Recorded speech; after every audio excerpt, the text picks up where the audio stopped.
ఒక్కసారి తెలంగాణ రాష్ట్ర ప్రజలు గమనించాలి ఈ సారాంశాన్ని.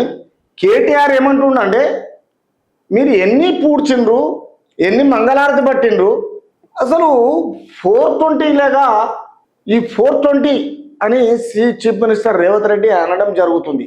అంటే రేపు ఈ మ్యాచ్ల గురించి పోలుస్తున్నాడు ఎవరు? కేటీఆర్. ఒక్కసారి బుద్ధి ఉండాలి. మీ డాడీ కేసీఆర్ పక్కకే ఉన్నాడు. ఏమన్నావు నువ్వు? నిధులు నియామకాలు నీళ్ళ గురించి మాట్లాడితే మీ అయ్య చేయలేకపోయిండు, నువ్వు చేస్తున్నట్టుగా ఫీలింగ్ నీకు. ఒకటి.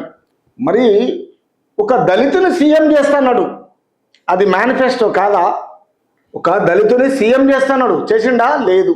నిధులు నియామకాలు నీళ్ళ గురించి అడిగిన చేసిండా? లేదు. మనిషికి 3 ఎకరాల భూమి ఇస్తున్నాడు, ఇచ్చిండా? ఇయ్యలేదు. అంటే వాళ్ళు చేస్తేనేమో సంసారం, మిగతా వాళ్ళు చేస్తేనేమో కాంగ్రెస్ వాళ్ళు చేస్తే వ్యభిచారం. సిగ్గుండాలి కొంచెమన్నా మాట్లాడడానికి. గురిగింజ ఎరుపు ఉంటుంది, దాని వెనక సైడ్ నలుపు అనేది కనిపించదు. కేటీఆర్ గిన ఆ మూసి కంటే అన్యాయం ఉంటుంది ఆ నోరు. ఆ నోటితోటి తెలంగాణ ప్రజలను మోసం చేయాలని చూస్తున్నాడు. ఇప్పుడు కేసీఆరే అంటాడు, ఈ తెలంగాణ రాష్ట్రాన్ని ఇచ్చింది 29వ స్టేట్గా పార్లమెంటులో బిల్లు పెట్టింది సోనియా గాంధీ ఇచ్చిందని